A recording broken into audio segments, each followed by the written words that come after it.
Okay, what I'll do then is call this workshop to order. Are there any declarations of pecuniary interest? Being none then, I'll turn this over to Adrian for introductory comments.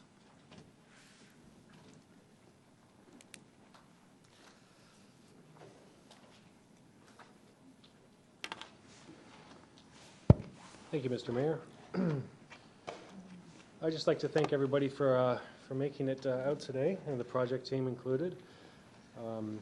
My name is Adrian Kamert. I've inherited this project from Megan White, one of the other planners here at the town, so I've been spending the past few months getting up to speed on it, and I've been working very closely with the project team as well. They've been very patient with me, so thank you for that. As you know, my name is Adrian Kamert, Senior Policy Planner here with the town. Susan Hall and Peter Garforth are behind me, members of the project team. It's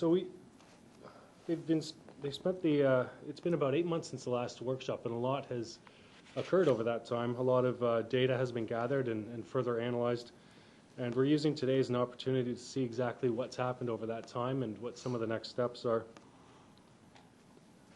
We've got a pretty extensive presentation today, so I think we're going to need every minute of the 2 hours that we've got today.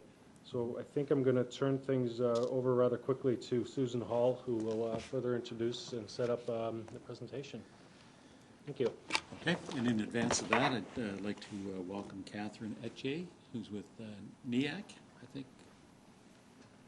Appreciate you being here and taking the presentation in. Thank you.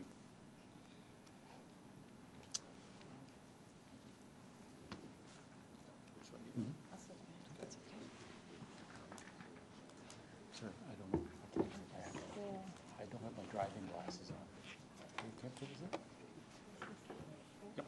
David as well, thank you for joining us, showing us the NEAC interest.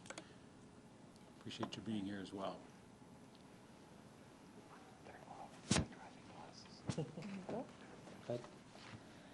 Okay.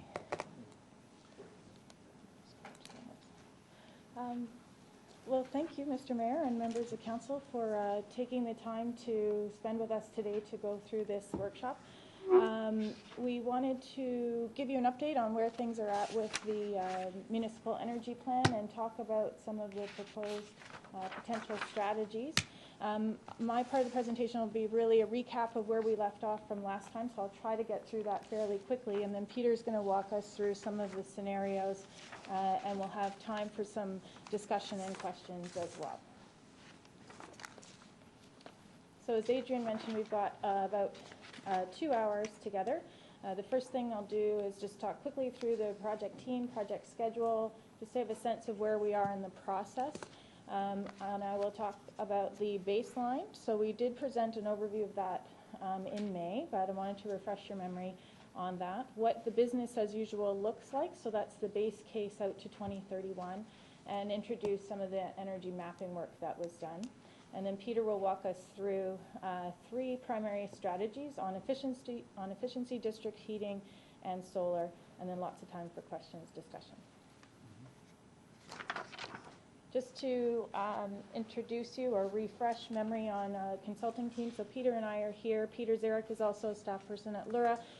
We've been working with the advisory group, and so Peter's been interacting with that group quite a bit. And then Megan and Michael are from ICLEI Canada, so they've been supporting the modeling work and the baseline energy projections, as well as developing the maps along with Peter. So our process has followed sort of any long-term collaborative process, I think. We started out talking about roles of the advisory group. We've been working with the advisory group, and Regional Councillor Taylor's been part of that process, looking at a vision and goals for the project. Took a look at sort of the current state. So where are you now? What does energy use look like in Newmarket?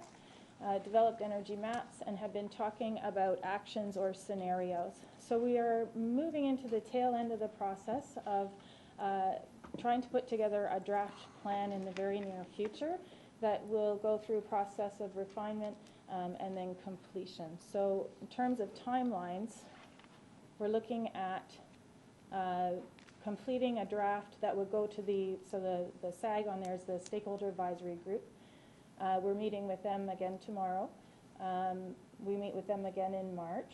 So they've been working with us throughout the process. And we would have a draft plan for them in March and then come to Committee of the Whole, ideally in May, with a final version in either May or June. And just to refresh potentially your memory on the Stakeholder Advisory Group, so we invited a large number of stakeholders within the town of Newmarket, as well as those who are involved or can impact sort of energy use in and around Newmarket. So we have representatives from York Region who are part of it, from the IESO, we have Newmarket Hydro, School Board, members from the Environmental Advisory Committee, Chamber. So we have about, I would say about 15 people who participate on a regular basis throughout that project process. And their job is really to give us advice and help steer us in the right direction to make sure the plan fits for Newmarket. They ask lots of great questions, challenge assumptions, and have been really valuable the whole way through. And just before Christmas, we did a little bit of community engagement. You'll see there's some boards on the side there, and then there were some maps on your way into the council chambers. These were boards that we had at the open house. So we participated in your open house, and that seemed to be a really great model for the town. There were about 75 people, I think, that came through. So lots of people got to at least see the boards, participate. We asked them for some feedback on the vision, the goals, and potential ideas for action. So you can take a look at that maybe on your way out. But the good news is everything is fairly positive. The column on the left over there is I like it. So most of the dots are in that column. We also met with the Chamber of Commerce and Main Street BIA and had between 5 and 10 participants at that. Again, went through the draft vision, goals, and targets with them and got some very good feedback from that group as well.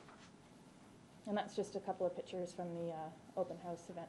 Just pointed also that the Chamber of Commerce is on the site as well. Right? Yes. So they're on an ongoing basis. Yes, so that's true. Thanks. And I think we talked about this last time. So energy planning, municipal energy plans are sort of being developed at the same time as a number of other things are moving in Ontario. There's a stream along the long-term energy plan that looks at conservation first and looks at conservation targets. So that we're trying to make sure that we're linked into both the York Integrated Regional Resource Plan and coordinating with Newmarket Hydro. So we have a rep from both IESO and from Newmarket Hydro on that advisory group. And then from a policy side, we have York Region Planning is also involved in the process. And wherever this plan can align and connect to these other streams in terms of the official plan or secondary plan, I think it makes all of those stronger together. Okay, just a quick recap on the baseline. So we started with our baseline year is 2013. So that at that time the population was around 86,000. We're going up to 100 and just shy of 106 by 2031. So those are our population projections, and you can see that most of the households are detached or semi-detached. When we take a look at that from an energy use by sector, you can see the distribution here. So we have non-residential, residential, transportation. One of the key things to note is that over 40% of the energy it takes, or 40% of the energy it takes to get to the energy at the end use is lost along the way. So one of the things that Peter's been focused on is what are the strategies to reduce that loss to keep more of the energy dollars within the community. So if you look at it on end use by utility, you can see that it's about 40% gas, 44 electric, gasoline and diesel are a smaller portion of the equation. And that's about 110 gigajoules for each resident, which is not vastly different from other communities in Ontario. And from a financial perspective, This equates to about $242 million in the community. So we have to remember this is a community-wide, not just a corporate plan, but a community-wide plan. So when we look at those costs, it's quite significant. And most of that value leaves Newmarket. So again, the goal is to see how we can keep some of those energy dollars here. And from a greenhouse gas perspective, this is about 6 tons of CO2 equivalent for every resident. Again, quite similar to other communities. So one of the pieces through the municipal energy planning process is to develop energy maps. We took a look, the ICLEI team and Peter took a look at over 25,000 parcels, took a look at the plans out to 2031, looked at building types and sizes, and developed a series of maps based on 12 energy planning districts that are aligned with town planning. And we'll show you a few more of those as we go. But in terms of observations about sort of where you are and where you're going, the energy performance seems to be about average for Ontario. It's higher than global best practice, and we've been looking at solutions through the residential, non-residential, transportation sectors to address energy use. About 80% of that leaves your community, so that's quite a bit of value leaving the community. And when you look at carbon regulation, it adds another $10 to $20 million in cost. So significant risks and opportunities associated with just, I think, status quo and not taking a look at least at what the options are for the energy future. In terms of total energy cost, so we took a look and estimated that it's an increase from 2042 up to 376, and that's our conservative low-end estimate. And from a high end, it would go up to 581 million by 2031. And just a refresh from the last time we were here, we talked about whether, sort of what is our overall vision or direction for the plan. We talked about being a transformative plan with credible entry points. We heard from you that taxes, that we don't want to raise taxes to implement the municipal energy plan, that we want to be aligned with what's happening at the region and IESO, that we should be thinking about teaming with neighbors because there are a number of neighbors in New York region who are working on energy plan solutions as well, and that energy is something that you'd like to take seriously going forward.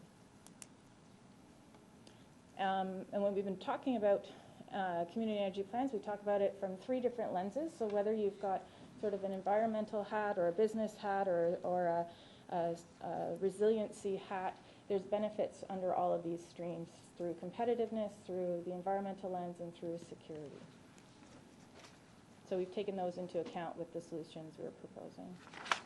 And then I'll just quickly go through the vision. So we've been working on this with the advisory group, focused on sustainability, whose energy future is efficient, secure, reliable, and environmentally progressive. Our approach to managing energy will demonstrate leadership and be well beyond the ordinary. So that's the latest from the advisory group. They've also developed 6 goals. I won't read them all, but there's on energy generation and distribution, economic development, behavior change, efficiency of buildings, land use, and transportation. We have spent quite a bit of time talking through which, if you had to prioritize which one would be most sort of important, and the group has sort of landed at this point on this is the order of priority. We have to make sure that there's generation and distribution and security in our supply. We need to focus on this plan from an economic lens. There's a lot of behavior change that would need to happen and education that would need to happen to move energy solutions forward. And then we talk about energy efficiency, land use, and transportation. We've also set targets, or preliminary targets. So looking at 50% per capita primary energy use reduction, 40% per capita greenhouse gas emission reduction, and a 5% risk-adjusted 20-year IRR. So this would lead us to global best practice by current global best practice by 2031. And we've been working through the process of developing scenarios to get to that 50% reduction and the 40% GHG emission reduction. And then the last thing I'll just quickly introduce on the energy planning districts maps. So we have set up 12 energy planning districts. They don't align with ward boundaries, but we have 9 of them are primarily residential.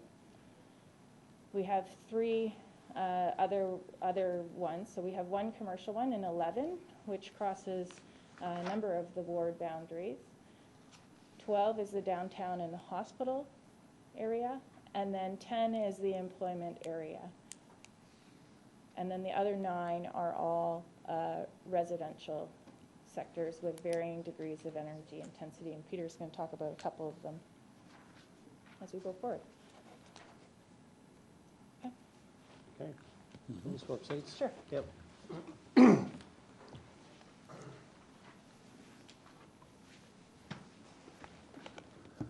Oh, good morning.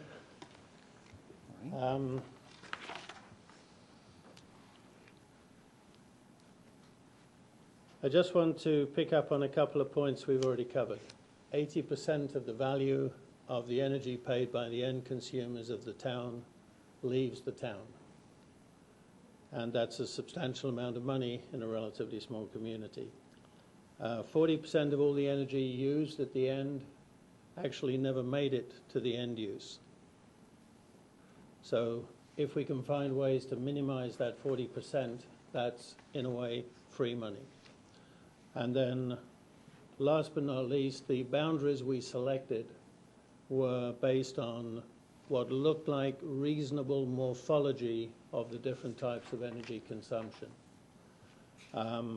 However, because we have done parcel-based mapping, in other words, there's 25,000 parcels that created the energy maps, to realign those into any other boundary, be it a ward boundary, an administrative boundary, a sub-planning district, is relatively easy with the current shape of the data. So we actually have an energy map or an energy database which now can become part of the generalized planning of the town going forward. So that's quite a nice little piece of added value that we created as part of this process. I think I just went backwards. You did. If you like, I can go through all the slides again. Okay, so what we're going to do is quickly go through the strategies we assessed, and they're fairly predictable. It's residential efficiency, it's non-residential, it's transportation.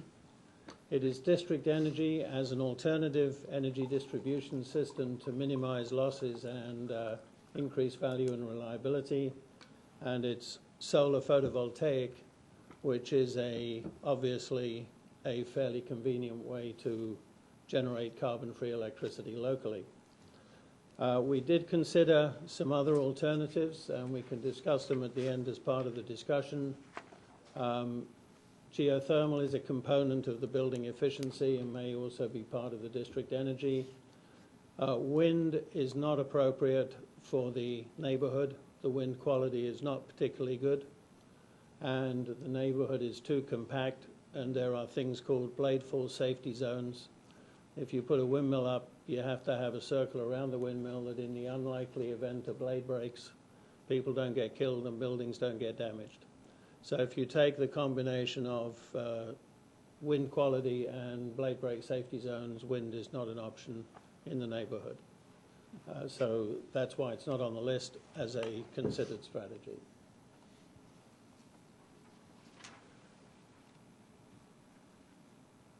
If you remember, homes were by far one of the biggest parts of the energy consumption and the energy waste.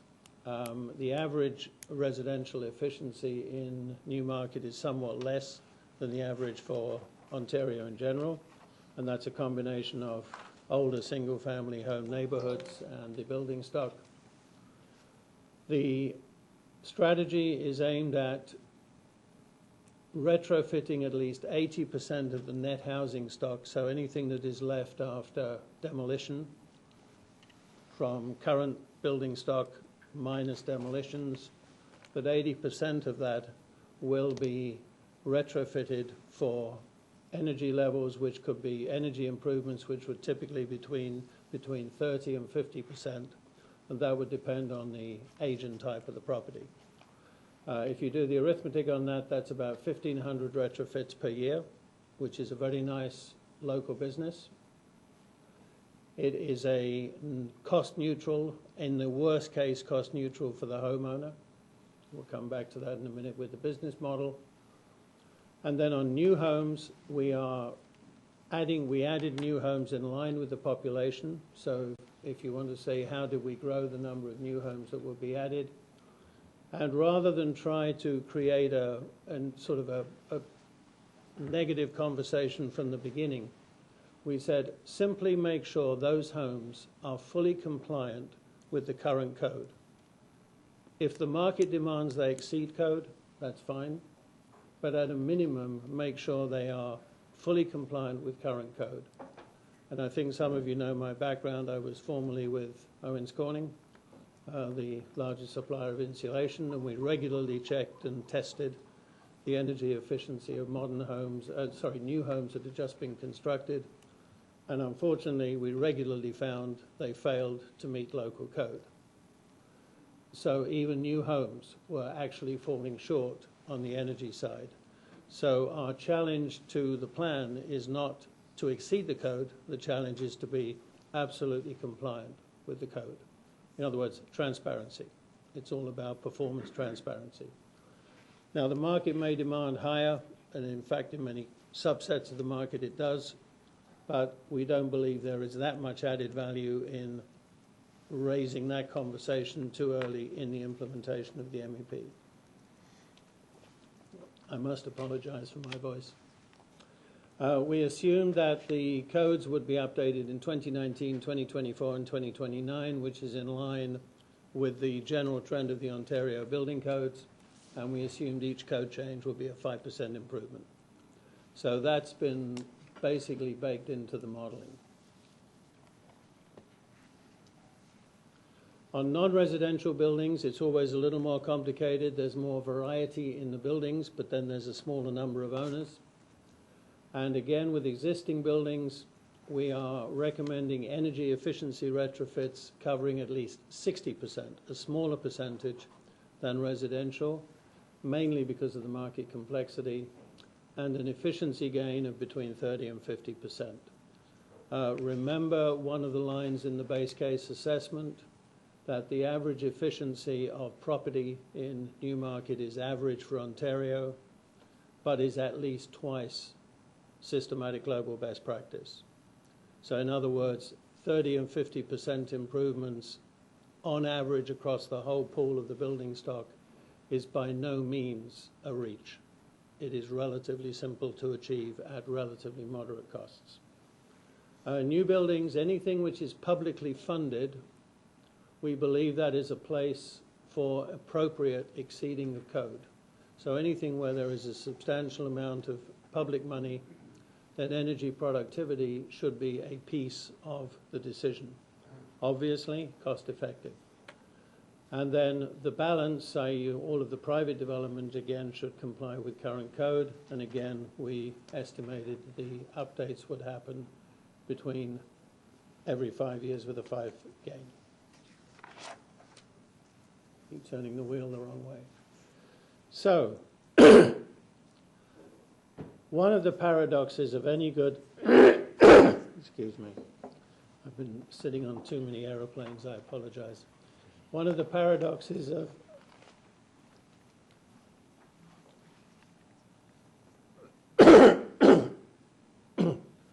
any good municipal energy plan is to achieve the breakthrough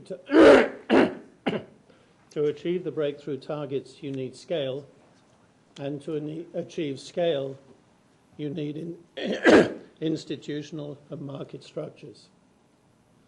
Okay,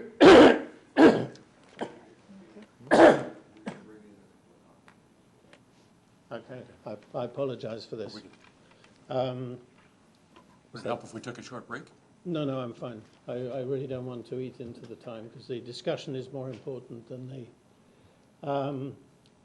So one of the challenges is always to achieve the targets for the community, you have to achieve scale.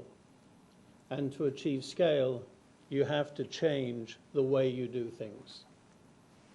And to do that, you have to have a institutional market framework structure that is different from today. So what we are recommending is to create some form of town entity. It could be a private operating within the auspices of the town guidance. It could be a public-private partnership, and in fact, that is essentially what we're recommending. In the extreme, it could be an entirely publicly owned entity, which we're not recommending.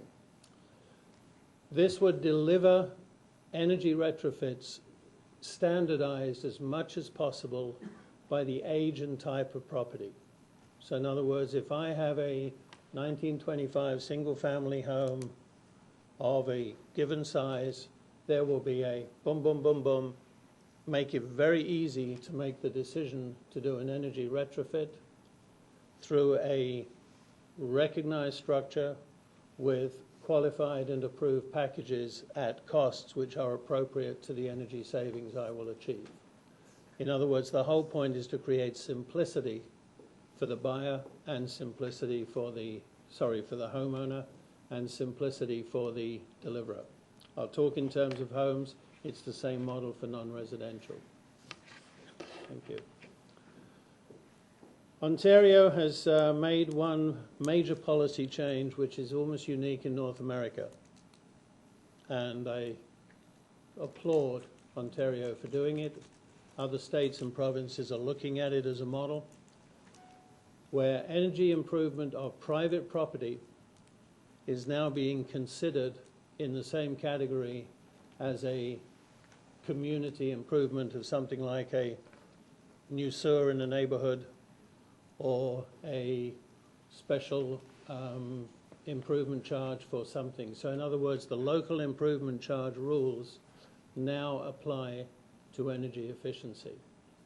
This means energy efficiency retrofits on private property can be categorized as part of the tax valuation of the property and collected as part of the property taxes. So you have now created effectively through provincial regulation what's essentially a public guarantee or a municipal guarantee on the retrofits through the tax collection mechanism. It's a very powerful tool. It's new. It has not yet been fully exploited. A number of communities in Ontario are looking at exploiting it. We are recommending it be the basis for a large-scale residential and non-residential retrofit. Peter, can I just add one point? Please. It's okay, because I think it's really important, because this is very important to what we're talking about here. I think we're typically, in the municipal world, we think of local improvement charges as applying to a number of homes and requiring a number of homes. But this version, if I'm correct, a local improvement charge can be one property at a time. This one's in, the next one maybe not now. Am I correct? That is absolutely correct. I think it's very important. And so the whole point is it is the homeowner who makes the decision. It is not an applied decision by the community. Right, not a street or it's just one at a time. Yeah, I think that's very important. Yep. So you have what is essentially a public good mechanism, but the individual homeowner or property owner can make the decision whether to use it or not. So that is a very powerful change of regulation. It appears small, but it is not. But of course, the town has first lien on defaults of any property taxes, so you've actually created a very credit-worthy business model which will immediately attract private capital. And we know there is private capital waiting to lend into these programs. That's been explored. We know it is there. So the actual capital at risk would be private. The process would be a public good regulation from the province. The decision to implement would be the individual property owner. So you have many of the ideal marriage between public policy and private interest. We strongly recommend, given the portfolio of property in the town, prioritizing residential in the first phase and basically using the balance of this year to finalize the business plan and then start implementation next year. And then probably non-residential follow within a year maximum 2. This is a draft. Right? Okay. Yes. And I understand what Regional Councillor Taylor said, but I just want to try and understand this a little bit better. If I choose for my home to do some sort of energy retrofit, Yes. and that costs me money to do that, it's No. not, pardon? Oh, today? Well, it would cost money to do that. No, it will cost you nothing. It It will would- be implemented as a local improvement and collected in your property taxes. Okay. Well, it still costs me money then. It's It's collected. costing you money over 20, 30 years in your property taxes, and the value of the improvement belongs to the property, not to you. So it is not your debt, it is the debt on the property.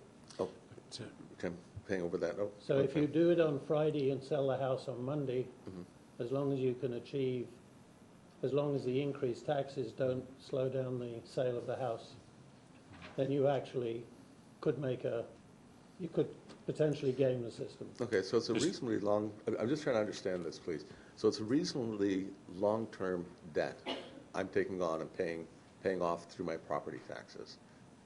Is that a way to describe That's it? one way to look at it. The other way is to say you have voluntarily accepted a revaluation of the property. Although, I think the point is, or the intent there is that you're going to save enough in energy Yeah, no, to I'm set not- off I what got the that part. assessment- I'm just trying to- Yeah. Right, and then on day Trying to one, understand the financing of this. the business model works that on day one, for the average property, it's never going to be absolute. Right. For the average property on day one, your cash out for utilities reduction is equal or less than your cash out increase for your property tax, Over So what you're- period of time? day one. So in other think, words, yeah. The bill will go Yeah, down by yeah. $120 if Yeah. you're paying $120 on your property taxes, for example. and then as energy prices increase, which is the most likely outlook, Right. then you are ahead of the game because your property taxes will go against the property valuation, not the utility cost. So I guess the question is the value of the retrofit, is the life cycle of the retrofit going to be longer or greater than the amortization of the tax? Longer. Okay, so my second question, and once again, it's on that financial model here, is that, and you mentioned, private capital markets are very eager to get into this. I'm, in essence, taking out a loan that I'm paying off, and I understand the model that you're talking about, but that initial capital, whoever is investing in that, they certainly want a return, a reasonable return, particularly if it's very safe, but it is very long-term also. And so it's not the municipality that is providing that capital. No, that's the assumption on the cost of the model is that the capital source, which will be typically long-term pension funds, there will be, Patient money. patient money, and there's a lot of it out there, will be between 1 and 1.5% premium over municipal bonds. Over municipal bonds. What are municipal bonds now? 3.5, 4. Okay, so So it's 5% money. 5%. Today it would be 5% money, and there's 5% money looking for places to park all over the place. Okay, and I, final question, I'll let you go on. I, as a homeowner, if I did this, whatever my monthly charge will be, that'll stay static for the 25 years or whatever period that this loan, I'm going to call it a loan. The piece of the property tax which is associated with the improvement charge stays fixed. Say it's fixed for the entire 20, 25, 15 Correct. years, whatever I choose it to be. Okay, thank you very much. And the way we did the business model, we assumed a 20-year dilution of the loan. Okay? So the whole point is, it is exactly what the provincial policy intended. The community benefits as a whole from increased energy productivity, but can only collect it through hundreds or thousands of individual actions. So you have to make the individual action basically a no-brainer, for want of a better technical term. and it's very close to a no-brainer, as long as the institutional and delivery structure is put in place. That's the key. Joe, Councillor Spango? Wait till we're finished? Okay, good. All right, go ahead. Okay. So just to just to give a very brief, this is obviously subject to final scrubbing, but it gives a sense of the orange boxes are partners of one form or another, which would typically be contractor, lender, and non-profit and neighborhood organizations. And basically, you promote the retrofit because you've made it easy to sell based on standardization. You receive the order. The city or the town would screen the owner. You obviously won't be approving somebody who's delinquent on their current property taxes or has shown to have some kind of stress. You would then book the order. The entity would order that to production, et cetera, et cetera. So then you have a whole process that goes through where it is a blend of public and private relationships, but entirely funded, other than very small initial startup costs, entirely funded by private capital and energy cost savings, and facilitated by the provincial LIC change of policy. Can you tell me what BLEPL? I'm sorry, that's a baseline energy performance label. In other words, what was the property doing in terms of energy before the retrofit was installed? Okay, thank you. And that's your minimum level of data you need for any future discussions, disputes, and resolutions. Thank you. It's also a useful piece of paper to have when you come to sell the property. Where are we today and where were we? Because if you have a house standing next to somebody else who's also trying to sell their house and yours has been retrofitted and theirs hasn't, they may look very similar. So you need some form of rational documentation to rationalize price differences.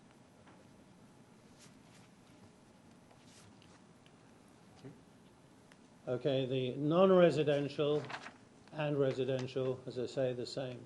Transportation efficiency, so we're looking at the three main pieces of efficiency in the town, which is residential buildings, non-residential, and transportation. In the base case, we assumed vehicle efficiency would not improve. You'd have the same journey mix, and the growth would be driven by population. None of those are reasonable, are realistic. However, in the absence of any other transportation plans, forecasts, or outlooks, that was what we chose.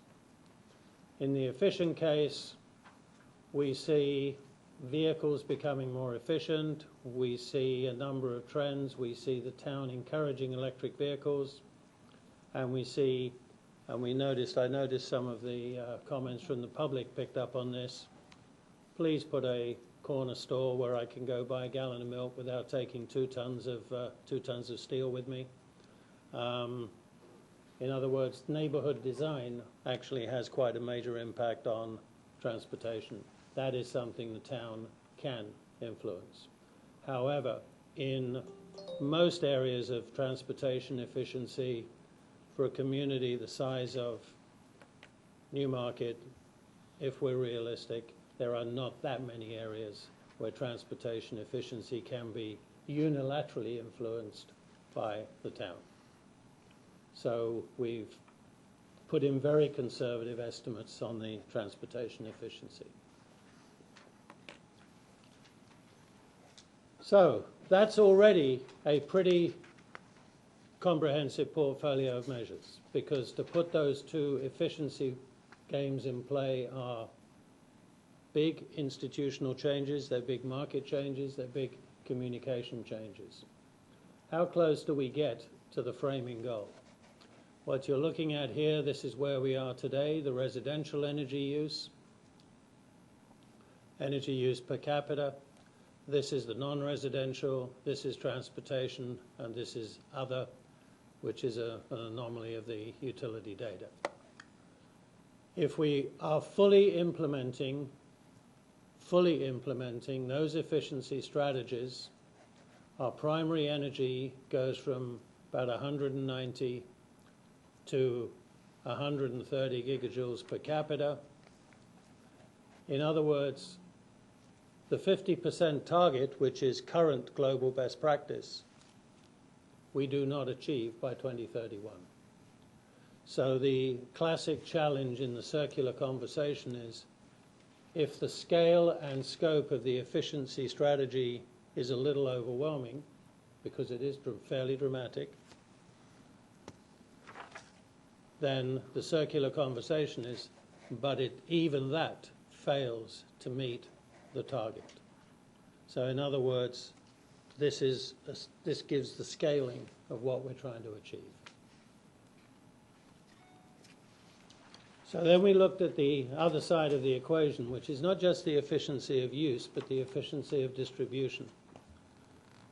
So this is one of many tens of maps that we've generated, and I recognized, I think Adrian already said, you know, we got 50 slides, and I said, well, the good news is the full set's 150. We have many, many maps. This is just one selected map. This is the heating intensity of the town over a typical year. And remember, gas is nearly half of all the energy used, and most of the gas that is used for heating. And you see you have three very distinct high-intensity neighborhoods. And these are areas where we believe there is the potential for district heating, shared heating, where you create effectively a thermal utility sharing heating capability across the properties. What is district energy? District energy is essentially sharing assets. If you think of Uber, just to jump to a completely different model, whether you like it or hate it, what it does is it says instead of the average person's car being used for 1 hour a day and sitting there for the other 24 hours doing nothing, you're actually beginning to distribute the use of assets over more periods. It is similar with our boilers, our furnaces in our buildings. They are too big because they have to be sized for the occasional very cold day. And they are sized for that building as a standalone. If I now start looking at my neighborhoods, each building is being used in a different time frame. So if I can share things like my heating requirements across multiple buildings, they can on average be smaller, and they can on average be utilized more efficiently. So essentially what a district energy system does is it shares heating and cooling. In this neighborhood it would be predominantly heating facilities between buildings. If I take major cities, just to remind us, cities like Copenhagen, 90% of all the property in Copenhagen, including single-family districts, are district heated.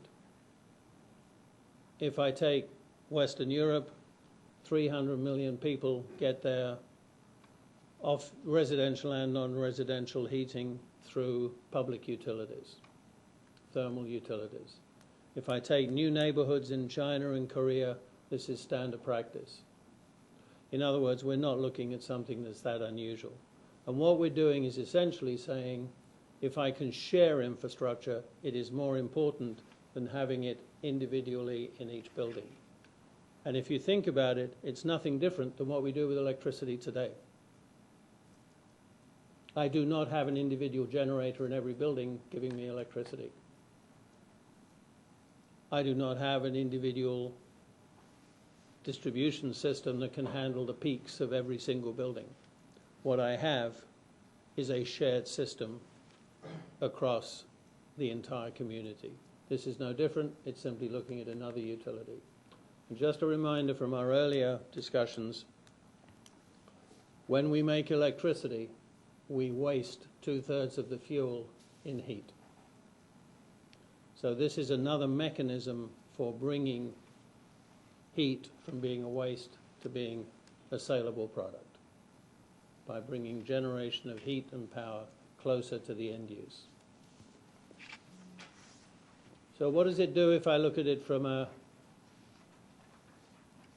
market point of view?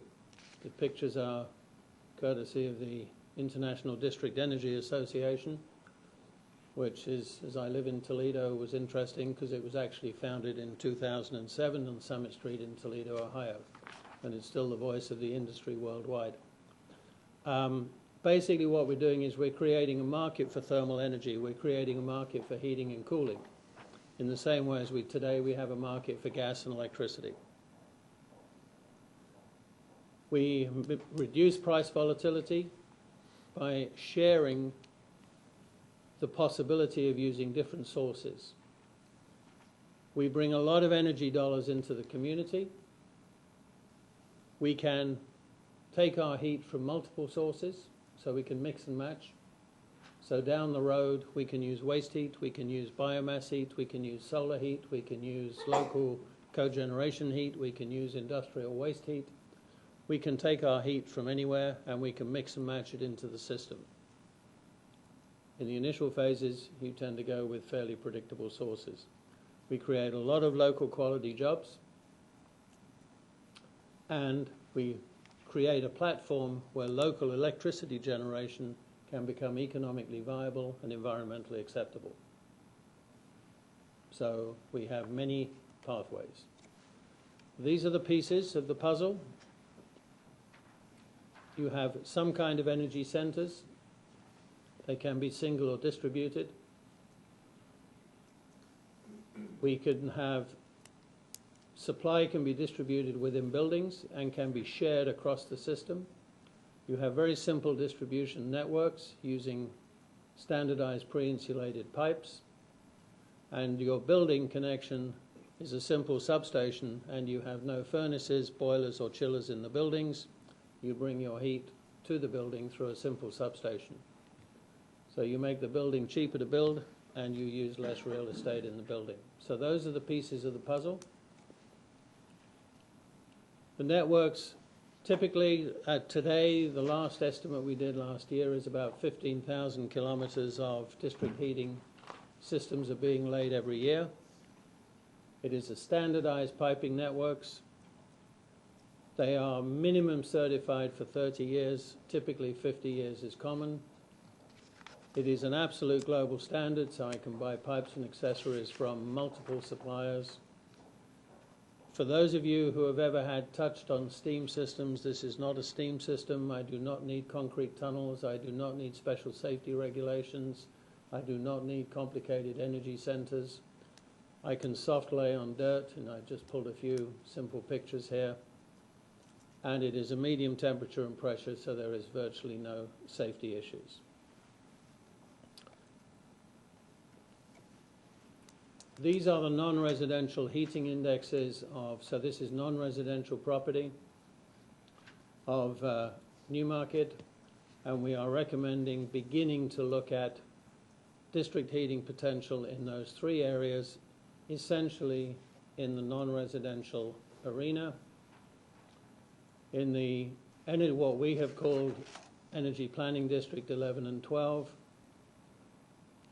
the concept would be to create basically a simple municipal utility. Again, it could be a public-private partnership. Target high-density users, commercial, institutional, high-rise and medium-rise residential, and obviously healthcare. Provide heating and cooling as needed, and have combined heat and power and boilers and chillers combined in those two districts. The objective is obviously to deliver a high-quality competitive service. And then very specifically in Employment District 10, in the Employment District, Energy Planning District 10, the same municipal utility, but now focus on light industrial and heavy commercial customers, and here be flexible to consider providing other utilities. If I go into the industrial estates and the commercial estates in many cities around the world, I will find my utility will also give me compressed air, will also deliver me processed steam. So I don't need to have the steam boiler in my factory. I don't need to have the compressors in my factory. So in other words, be open on an economic development basis, and that's why we said team with economic development, that if somebody wants to come in your town and their business requires high volumes of compressed air, high volumes of nitrogen, high volumes of something other than electricity, gas, heating and cooling, be open and have a business model that's flexible enough to deliver that. And then once you begin to deliver that, you can then have that as an offering to actually make your areas more attractive. To give you an example of how that works, in Holland, Michigan, in the industrial area, we were proposing this. The town was not unreasonably a little bit, or the city I should say, was not unreasonably a little nervous because this was all very new for them. Their first major anchor tenant was LG Chem, making lithium-ion batteries. And the Korean manager of LG Chem said, well, just to make a point, if we were in Korea and a city did not offer us this, we would move to the next city.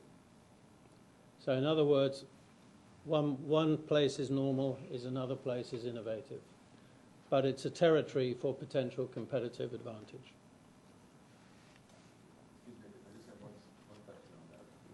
Very quickly. Typically, for example, you've given the example of District 10. Typically, what would the buy-in need to be? 30%, 50%, 80% before it's viable?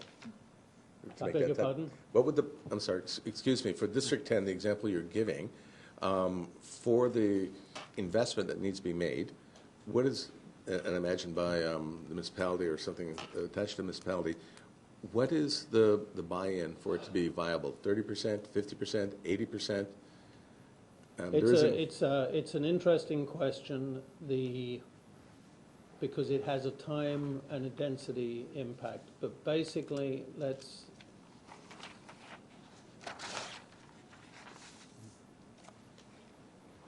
if this strategy is accepted in principle,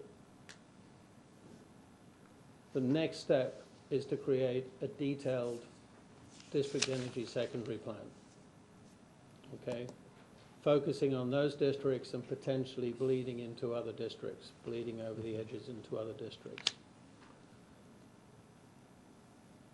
If in the town as a whole you do not see a 30-year picture to achieve about between 25 and 30% of the total town's heating and maybe cooling needs, you're probably on the edge of viability. So the way we would always recommend to go to the next step to answer that question, because it's not a question you can answer black and white, is to essentially, and this is the map from Guelph, but work out where your plan is establishing neighborhoods, and I'm pulling them up on the screen, then create the 20-year picture. This is my citywide picture. And now here is where I'm going to prioritize my implementation. Don't go the other way. Don't say, let's do a small neighborhood and see what happens. Because you can guarantee what will happen is it'll be too expensive for the small little piece you did. If it's in the context of a total plan, it will make sense. So generally speaking, if you can see a path, one of these, if you can see, and I'm very cautious how you answer this because it's one which has many, many ramifications. But if you can see a pathway to 25 to 30% of the total town's thermal energy needs, and I know here you can, then you probably have the basis of a viable plan. But develop the plan as the detailed plan as the next step. Parcel by parcel, neighborhood by neighborhood, year by year, and then implement it in a phased way. And just for clarification, though, you said, I'll use the figure 30%. 30% you said town-wide, so that includes residential. Yes. Yes. Thank you. Thank you. Go ahead. But an individual neighborhood, if you can say, I mean, you can isolate neighborhoods and, you know, easily have those perfectly viable. But it's the institutional structuring, it's the market structuring, there's many, many dimensions beyond just technical. Okay, so if we have a successful district energy, basically the town has a new utility generating utility returns in the same way as it has an electric utility today generating returns. So that's no different. It's just a different product. Same model, different product. You obviously have a mechanism for leveraging economic development. Once I have a thermal structure, I can start looking at my zero carbon heating side, which is very, very difficult in the current structure. And basically my customers are beginning to have their heating and cooling costs mitigated against the price of a single commodity. Today they are heavily dependent on whatever is generating the electricity and whatever is generating the natural gas. Once I have a thermal system, I can share my risk across multiple fuels and multiple sources. So when you see mature systems, the heating prices and the cooling prices are always more stable than the traditional commodities. And then last but not least, my industrial and commercial users have potentially tailoring structures. We have not done, so I want to clarify this slide, we have not done a detailed analysis, it's beyond the scope of the MEP, a detailed analysis for the thermal utility in Newmarket. These are the expected rates of return we would see based on a comparable analysis done for the City of Guelph, and they've allowed us to share the numbers. Okay, so this is from the detailed district energy plan from Guelph. And typically in the low price, you're looking at 7 to 9% IRRs, so well ahead of typical municipal returns. In the high price, 14 to 17%. So in other words, you have a perfectly viable utility structure that can pay municipal dividends. The net present value, largely because you're bringing a lot of efficiency to the system, plus you are bringing money that today is leaving the town, you're bringing it back into the town, so your net present value is positive and is in the tens of millions, and that was a number they were not immediately willing to share. Typically, you should see positive operating results if you're phasing, and this is back to your question, if your phasing is appropriate and selective and against a big picture plan, you should be able to see positive operating results within 2 to 5 years, including covering your financing costs. And your downtown investments, and this is downtown Guelph, so just is a comparable number, is about 13 million to put in a relatively comprehensive system in Guelph's downtown. So this gives you a sense of scale. These are not analysis based on Newmarket. They are comparative analysis, it's a benchmark, not an absolute. So, in our assumptions, we assumed the business plan would be, we know there's going to be a lot of debate and discussion. So we said, let's have 2016 for the debate and discussion. 2017, develop the detailed business plan. So devote 16 to develop the detailed business plan for efficiency. Create the minimum legal and operating framework in 2017 and can start connecting your first customers in 2018. And reckon about 10 years to complete the initial phase, and then in the 3 EPDs, essentially use the last 3 to 4 years to complete the market structure. And basically, we assumed the investments would be no higher than global norms. That is still a challenge because the average installation costs in Canada and the USA are significantly higher than just about everywhere else in the world. And that's a market timing issue. But there are many, many opportunities to reposition that investment costing.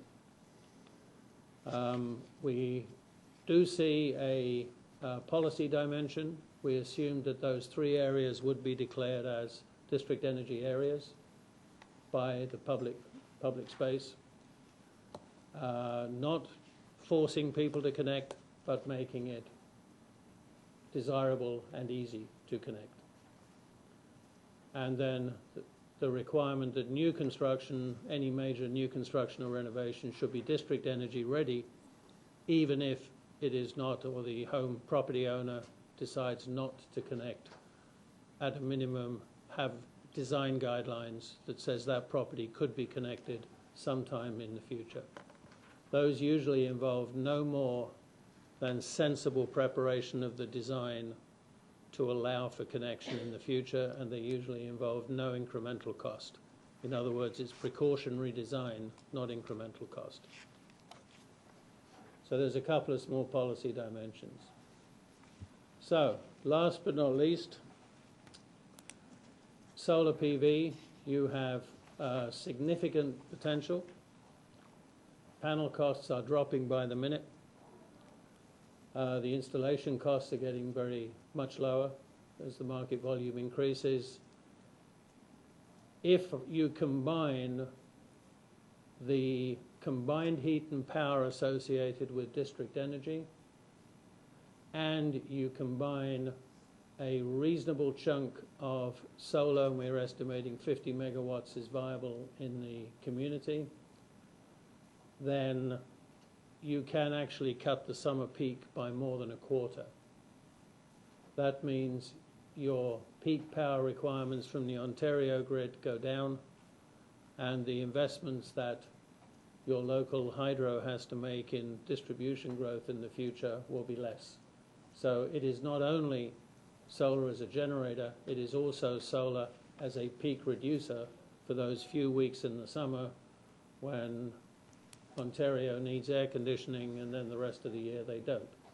In other words, those high peaky periods. The capacity we estimate in the residential space up to 15 megawatts, in the non-residential space, mostly rooftop, 20 megawatts, and then in surface areas, 25. We assumed 50 megawatts in the integration. However, we've made it that you can put those in increments, so if somebody says, what if we only do 10, what's the effect? We've actually got 10, 25, and 50 choices in the actual integration mechanism. So let's go back and say what really happened. So our goal for efficiency is halving the primary energy intensity per capita. Efficiency doesn't get us there. If I put in district energy in 3 neighborhoods, I do make an improvement. It's not a huge improvement on the efficiency, but it's there. If I put in my photovoltaic, I am still missing my target. So, this is the classic situation. In effect, we have achieved about a 40% reduction with a very aggressive efficiency strategy, a pretty aggressive district energy strategy, and a reasonably substantial photovoltaic strategy. Combined, those achieve about a 40% per capita reduction. So the question to the community is, do you want to close the gap to 50, or do you want to change the target? Because remember, at the beginning we said the framing goals are ultimately negotiable when we see the results of the analysis. That was the whole point of the framing goals. So our framing goal of 50 is very challenging, but not impossible. If you wanted to achieve it, be more aggressive on district energy and be more aggressive on non-residential efficiency. Those are the 2 levers you could pull to get to 50%. If you feel you've got enough levers to pull, you know this is a high enough mountain to climb at this stage, then adjust the framing target to be credible and make it 40%. And then come back and look at it 5 years from now and see where you're at. So that's the strategies. Now we look at greenhouse gas emissions. It's a more attractive picture. Our target was a 40% reduction. Efficiency gets us pretty close. District energy takes us some of the way there.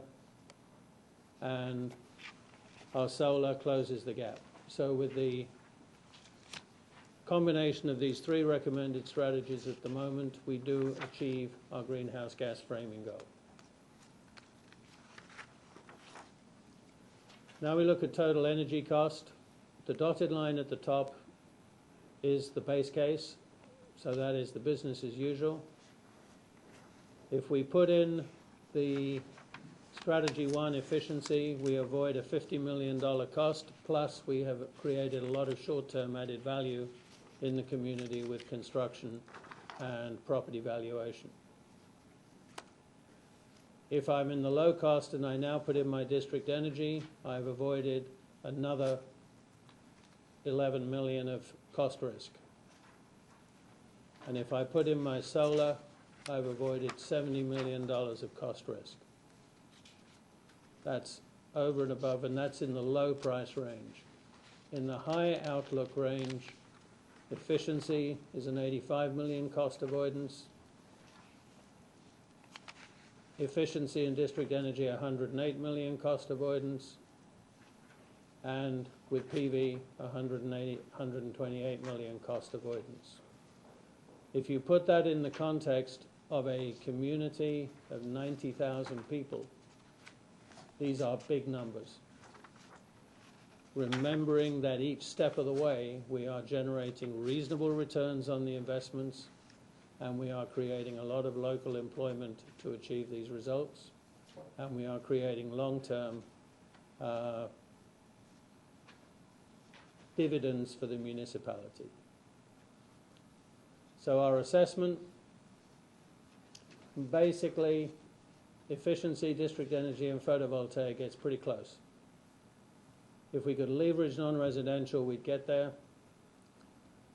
We have, remember, all new construction was only compliant to code, so there's a little lever there to pull. Could you make your new construction substantially above code? Recognizing Ontario has one of the most energy efficient codes in North America. District energy could be more aggressive than what we modeled. Solar makes a whole lot of sense in the, especially with the provincial regulation and incentives, and you bring an awful lot of value back into the town. By any standards, this is well beyond ordinary. So our preliminary recommendations, and preliminary in inverted commas with lots of provisionals and drafts, is more or less confirm the vision and the goals with the possible adjustment of both the efficiency goal and greenhouse gas goal to be 40%. Fully implement the residential strategies, implement district heating and cooling in the downtown commercial and employment districts, and look at bleeding into the neighborhoods beyond those. Move rapidly on widespread implementation of PV, and obviously incorporate each piece of the puzzle into the policy and secondary plans. I apologize, I went about 8 minutes over what I targeted to do, but I think we have come. A lot of good material. So Great thoughts. I apologize for the number of slides, but I think we're not doing the analysis justice if we don't lay out the pieces relatively systematically. Good, thank you. I have a number of councillors in the queue here. Councillor Sponga. Thank you, Mr. Mayor. It's really exciting presentation, really exciting discussion. Just wish we could implement it by 2021 instead of 2031. But a number of questions. In terms of, I'm going to pick up where Councillor Vague left on what is called the community improvement piece there.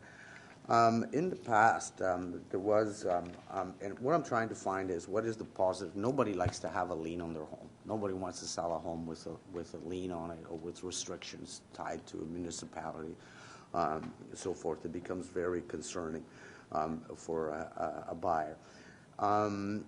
But is there a way of impacting the assessment of the property so Yes.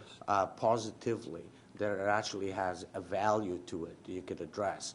And the other thing is, in the past, and I remember years ago, a decade ago, saying, well, you know, classifications such as LEEDs or R ratings or so forth, they're brand names, they're going to be the thing of the past and so forth. So if I was to now go through my community improvement program and retrofit my home, do I then get a preferred classification so that I'm not restricted just in trying to prove through my real estate agent, whomever, the brokerage firm, when I'm trying to sell a property, that my home is energy efficient, but that I actually get some value for it, sort of like, you know, when we talk about a Leeds Diamond type of. That's one. I have a number of questions. Please go ahead. Yeah, it's again a multi-dimensional question. The evidence of markets that has systematically made the energy performance of buildings transparent. So not saying it's good, bad, or ugly, but simply saying we know what it is. The evidence is the more transparent the energy performance of a building is at the point of rental or sale, the more it becomes reflected in either the time it takes to sell the property or the price the property achieves. So one thing which I did not go into, and it was a judgment call what I'd leave in and what we left out in terms of the presentation. It's in the 100-slide backup I've got behind this. I can't imagine. Is the concept of energy performance labeling. Right.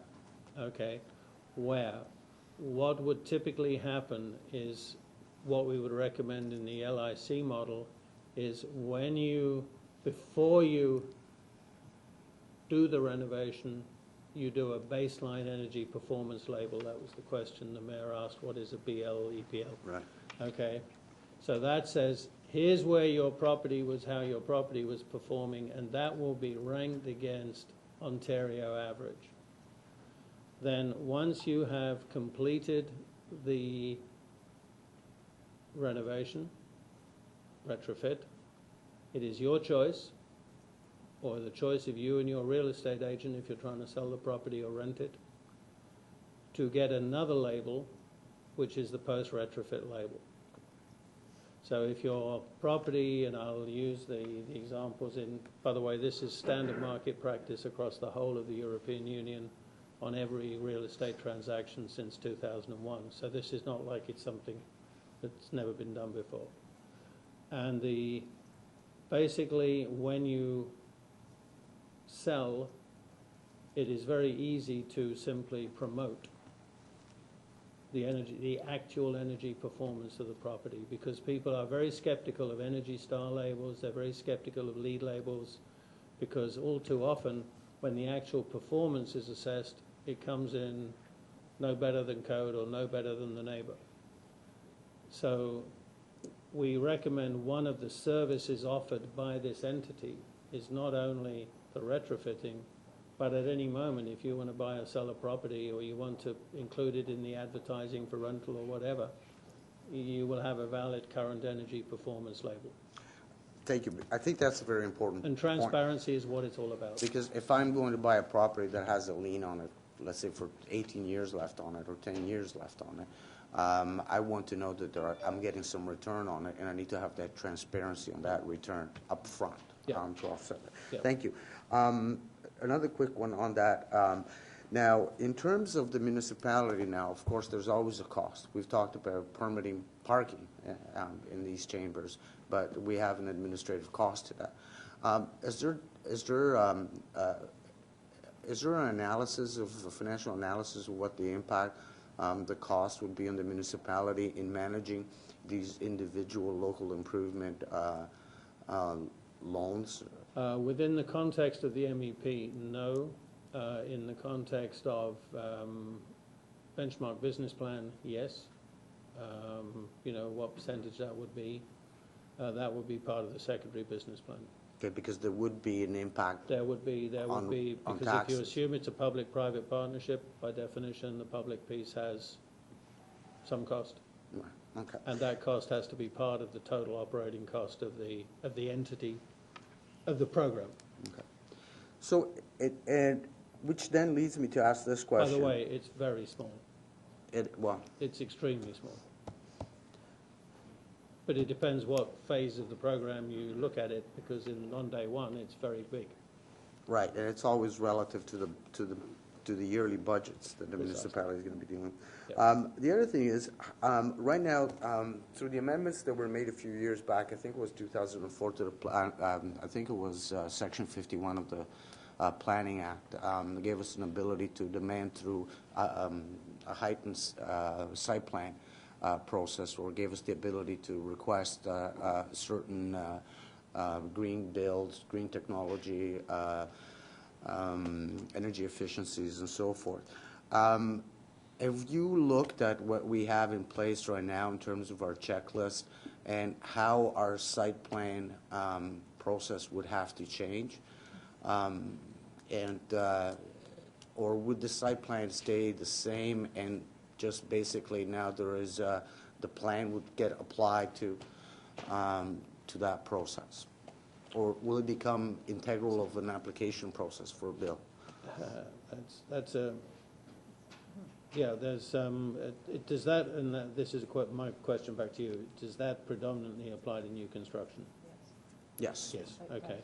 We assumed, because we know one of the most sensitive areas of any municipal plan, energy plan, is that difficult conversation with property developers and everybody else to say, we want you to exceed the legal minimum, you know, relative to energy. Sometimes there are willing players who want to do that for their own marketing and personal reasons. There are others who do not want to do it over, you know, multiple dead bodies.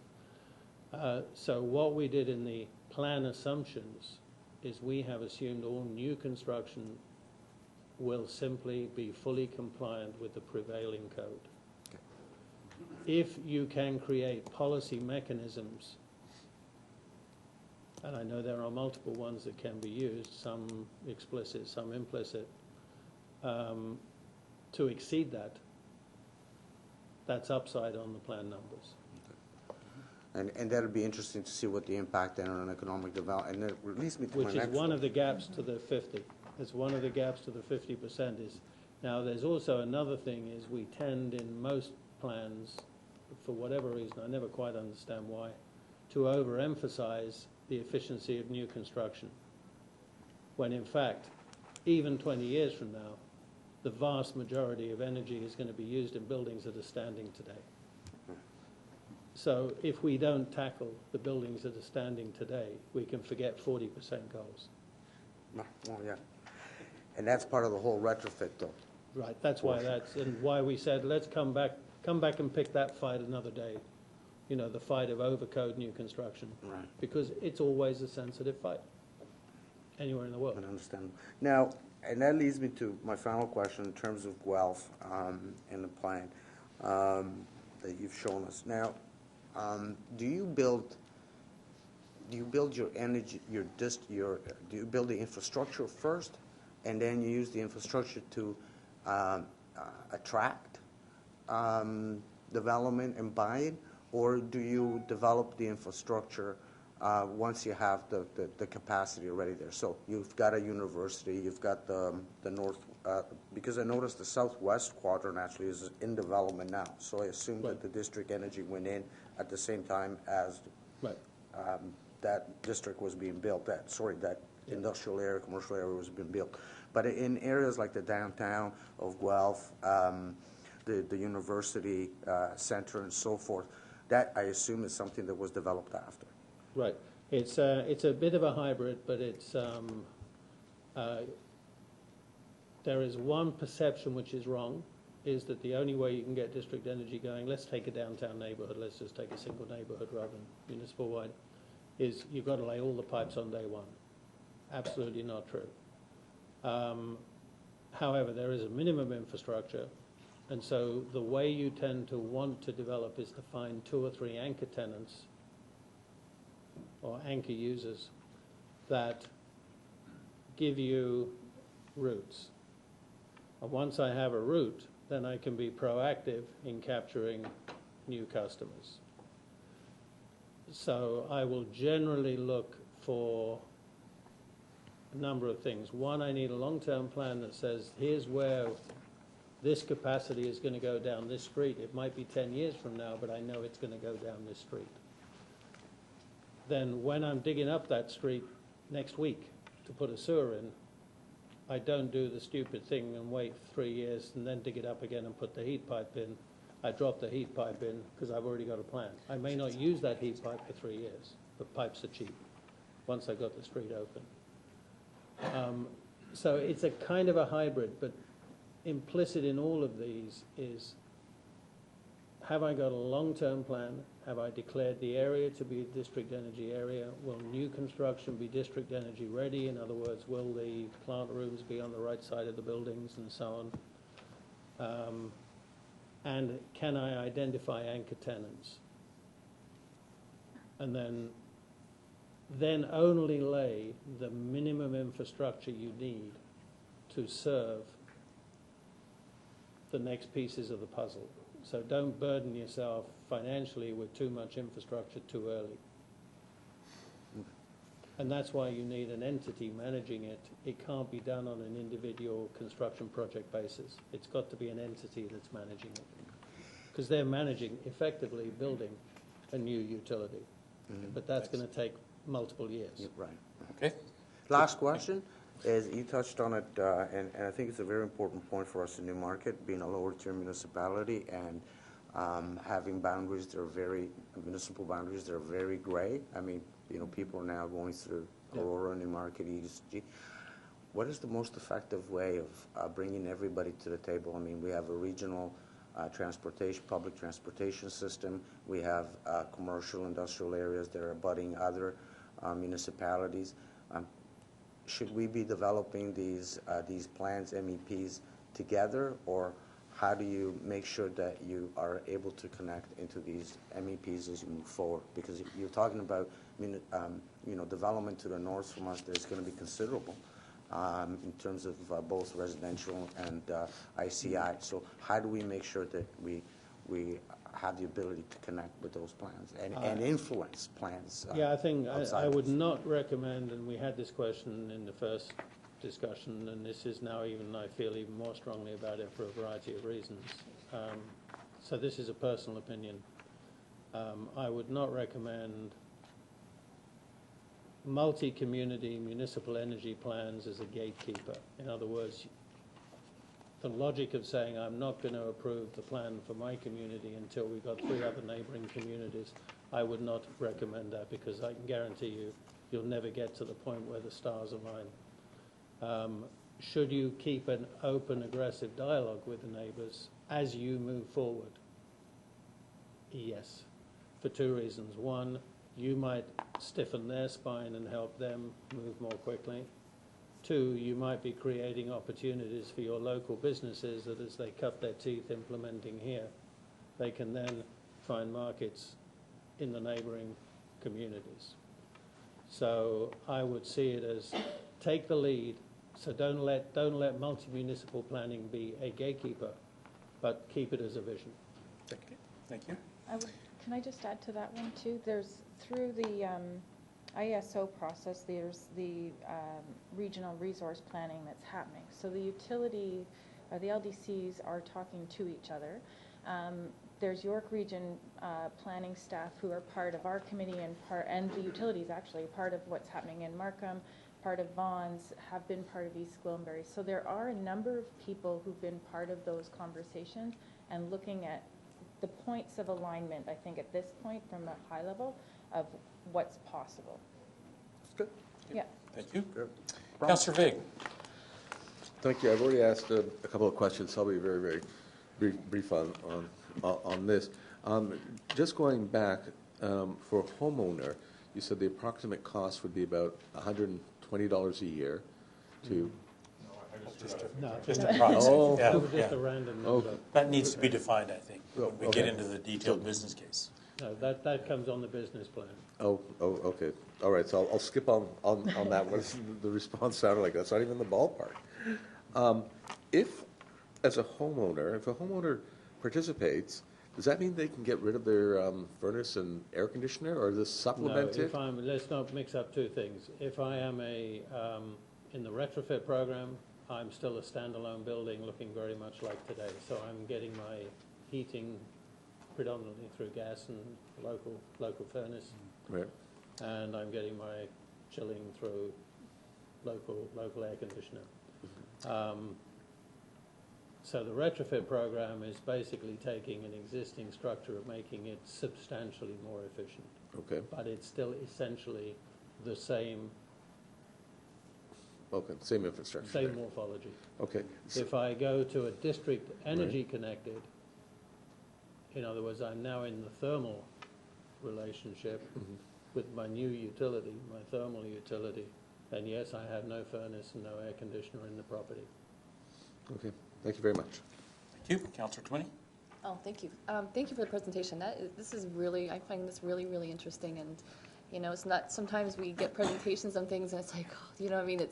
But this is really exciting, and I think it's really exciting for our community. I think it's something that's going to be, I'm looking forward to the public meetings. I guess I don't know how many we're going to have, if we're only having one. And hopefully, you know, we get the message out there about what this is all about, because until, you know, I mean, it's really, I think it's going to be hard for people to maybe come out to the public meeting when they don't really know what it's about, and when they find out, I think they're going to be very excited. A couple of quick questions. This, are you doing this, looking at this for other communities, municipalities right now? And if so, who is doing, like, who are looking at proceeding with such a plan? And then also, and I'm talking about the first part, the retrofits, more than anything, really. And also, if they are doing it right now, what is, I guess, what's the, you know, what has been the turn, like the feedback? Has it been a good uptake, Pick up on or? some of those? And then Yeah, I I'll- can start.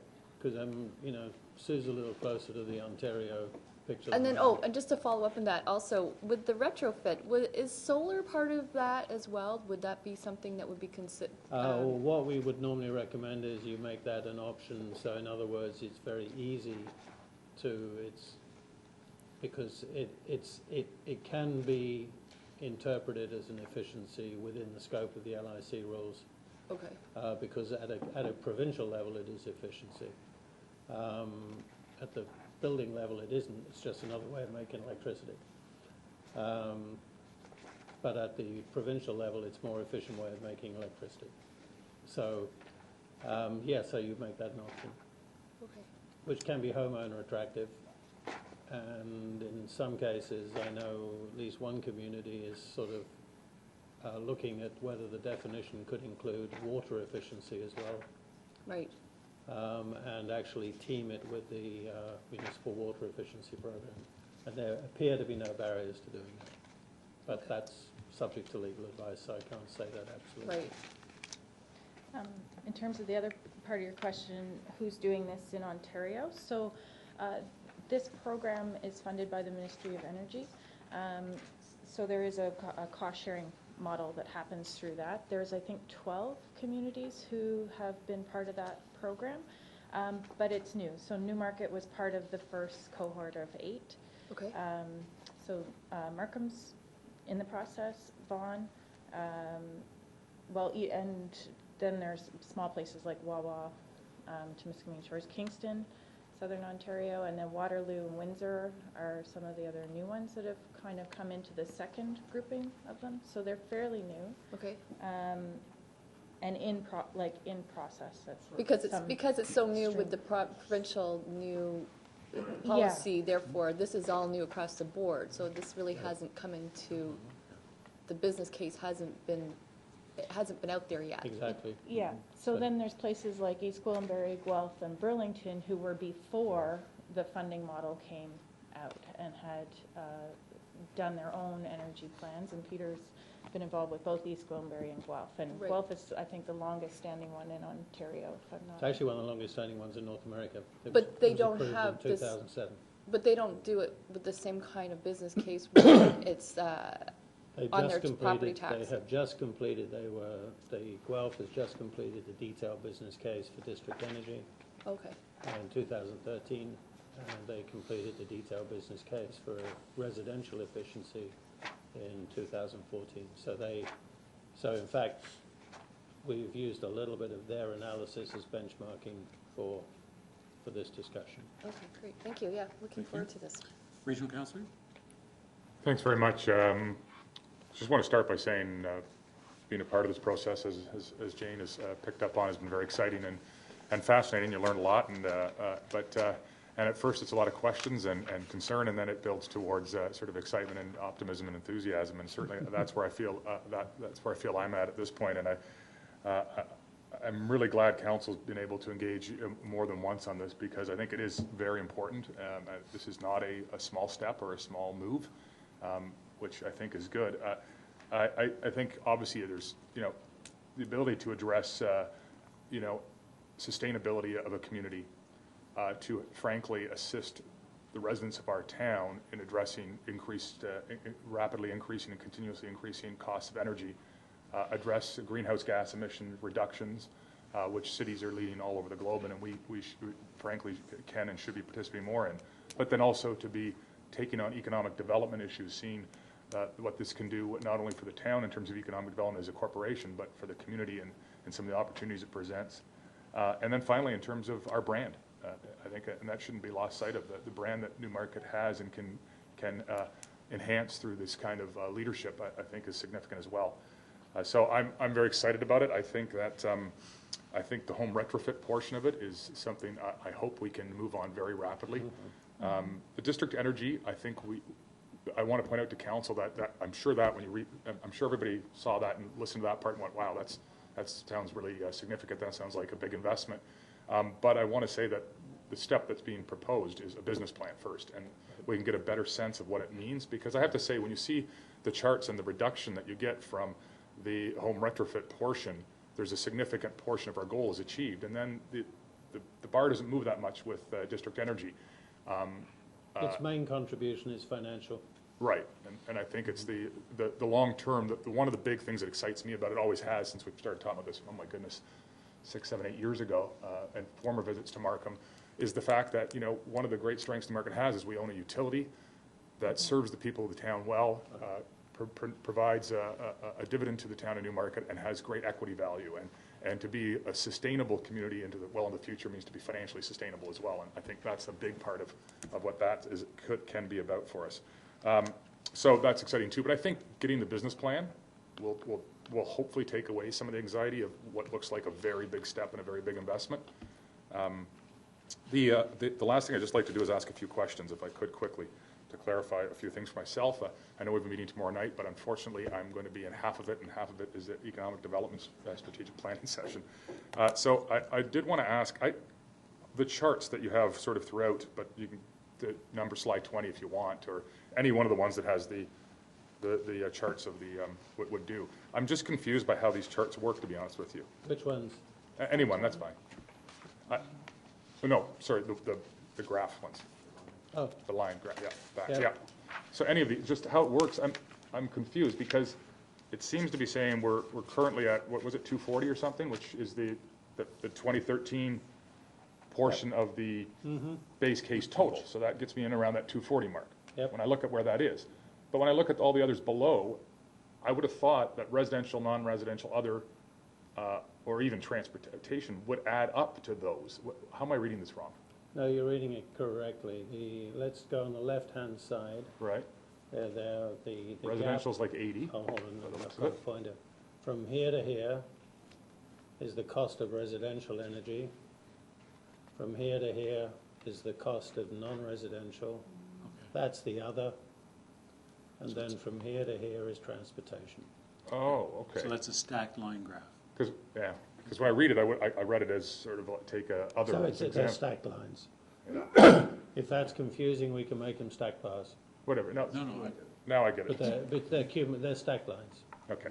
Yep. Alrighty, so then my next question, and it's one that fascinates me the most perhaps, is when we talk about the home retrofits, private-public partnership, or even whatever, but private capital behind it, and as you said, there's money there, and patient money, and lots of it, and they'll line up to get Yeah. into this, frankly. Yeah, they're looking for projects. But my question is, if they're looking for it, and if they'll line up for it, it must be pretty darn good. And so is the only risk to a municipality in not doing this themselves, other than some political risk perhaps, is the only risk to the municipality is interest rate fluctuations? Like why, in other words, why would we not do this ourselves as another way of funding the overall programming? I got to be very careful not to come to answers, because those answers have to be a community discussion as to what the final shape of the entity would be. But in the end of the day, if you can think about it like it's actually a utility selling efficiency. It's bringing together efficiency partners and delivering efficiency to the community in a simple, predictable, systematic way. That sounds a lot like a utility that instead of selling energy, they're selling not energy. Right. You know, so in that context, could I envisage it being something a parallel of a municipal utility? Absolutely. Sorry, no, I think you missed my So question. maybe I'll Yeah, what I'm saying is, trying why to avoid wouldn't, getting to answers. let's say on there's this one. utilities there, why wouldn't the town be the financer? Why wouldn't we be Oh. the private capital to it? I mean- No reason whatsoever, because it's just a case of who eats the margin spread. Because if the risk is really, I mean, if you come down to it, assuming the assumptions are correct. So there is a incremental value to the property, there is a cost neutral, at a worst case cost neutral to the homeowner, then basically it's just a case of can you deliver them on cost to quality in the volumes you want, because it's one of those no-brainers from a homeowner point of view. But as a So as the a risk, town, the financial risk is actually your property tax collection risk, which is which close I'm to zero. assuming is Yeah. close to Well, zero. but wouldn't there be some risk in interest rate fluctuation, because the price to the homeowner is fixed, and so we're assuming over that 20-year period, we can game out how much interest we would need. So if you say 5%, hopefully that No, works because out. if I'm taking my financing in Tranche, make sure you're, tranches, right, you're doing and 20 my years. coupon is at the end of the period, which would be the normal recommendation, So I don't want to fully explore it here, but I think that's then, worth, yeah, I mean, you can legitimately look at it as, but then the community has a legitimate voice. If I've got public capital and I want to spend that on a new swimming pool, you know, that becomes the debate. well, except we could, frankly, we could even borrow this money at low rates, add If on you it. can borrow a municipal and put it fully on municipal risk and it's Add secured 1% against and- municipal property taxes, so your risk to risk is property tax collection Yeah. and municipal credit rating. Okay. Yeah. Anyway, yeah, I think something to, anyway, to look at. And my other question is, and probably my last question, no, I got a couple more, but what, can't we count on, or did you count on it all? I know you did, obviously, with the updates in the provincial policies a little bit, but nowhere in here do you account for any percentage of the target being hit through other external forces, i.e. innovation, technology, other government policy changes. And as we know from what happened when coal got taken out of Ontario, that dramatically changed the There are landscape. 3 areas where we have, okay? One is transportation, where we've assumed industry-wide improvements in efficiency. So in Okay. other words, we have made assumptions True. there, which are well beyond the control of the town. On the greenhouse gas index of the Ontario grid, we have assumed the policy of grid reduction will be sustained. So that's a piece of the greenhouse gas reduction in the electricity. Okay, yeah. And the other one is obviously on the new construction. We assumed every 5 years Right. Ontario Saw would that. squeeze the code another 5%. Okay. So there are 3 areas where the plan does reflect outside policy. And they're not insignificant if you add them all 3 together. It's not insignificant. Then, so my last question then is that you gave a bit of a timeline on district energy and how it could look. What about on the, and I'm probably using the slightly wrong term, but the home energy retrofit component or private-public partnership? How quickly could that move? I see no reason that if you sit down and get your partners together, and that would mean, you know, working with obviously 2 or 3, 4 or 5, I'm not even going to put a number of contractors, because you've got a, you know, quality control team structure.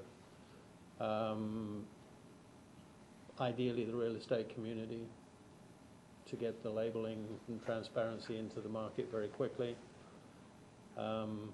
Logically, there's no reason why that couldn't be up and running within 6 to 8 months. If you have if you had the framing commitment to set up the minimum management structure, because you need a minimum management structure to get it going. Yeah, I would think that's maybe a little ambitious. I'm just thinking even the procurement process of getting your partners in the contract industry might. But even if we could do it in less than a year, that would be fantastic. I think you could be institutionally, I mean, our basic premise in the assumptions is you're institutionally ready by the end of this year. Yeah. And again, to this one, because I think this is the most likely to move first, and it was alluded to before, but this is structured in a way that even if once you've established municipal costs, as minimal as they are, that can be built into a fee that gets built into the property. Oh, it's in the model. So, yeah, and so. It's an operating cost. Yeah. It's the public side of the operating cost. Right. So it has to be part of the process. And not to mention the opportunity perhaps for us to be the lender as well, yeah. Right. Okay, thank you very much. But there is a real benefit for a municipality being able to get long-term fixed rates, so there's no rate risk for us if that's what we want to do. That'll be all part of the business case. Councillor Kerwin and then Councillor Sponga. Yes, thank you, Mr. Mayor. Thank you, Peter. Thank you, Susan. Just a fact you mentioned. You mentioned that 40% of the energy is dissipated before it's used. Mm-hmm. What are the specific examples that you can give me to show me how it is dissipated? Is it in the delivery system? Because there will be a follow-up question to this one. Okay, I'm going the wrong way. I'm going to go back. I don't like slides flicking, but I'm going to. You can see why Adrian stressed about the number. Here we go. Yeah. I want to go to the base case. Okay. Okay, when I use natural gas, 5%, I mean the official US number is 4.7%, 5% is lost between the entry into the network and the arrival at the final consumer. Okay, so that's fundamentally a combination, it's mostly leakage. Leakage. Yeah. Okay. Okay, when I make electricity with any thermal fuel, so coal, gas, oil, uranium, between 55 and 65% is lost in heat at the generation. Okay. So if I take 100 units of uranium-235 to make nuclear electricity in Ontario, which is a big piece of the puzzle, 60 of those 100 units is wasted before it even gets to the power line as heat. That's why you have big cooling towers in nuclear power stations, which, by the way, also are a big strain on freshwater resources for the cooling process. Then when I move the power through the system, 10% is lost in the system at the high and medium and low voltage before it gets to the building. So the first approximation on electricity is 60% in heat and another 5 to 6% in transmission and distribution. Then if I take a vehicle, that's a difficult one. Mechanically, vehicles are actually pretty inefficient. I only get about 17% of traction out of the fuel. However, because that one is such a sensitive area, we didn't really consider it, and we only took the distribution, the energy distribution losses of actually shipping petroleum around the place. We ignored the vehicle itself. So fundamentally, it's the very high burden of making electricity. Is there, in the corollary to my question, Peter or Susan, through you, Mr. Mayor, is there any way we can make the system more efficient, that we don't lose that high percentage? Because that's a very high percentage. We work diligently at reducing the individual needs for power and so forth, but that's a massive figure, 40%.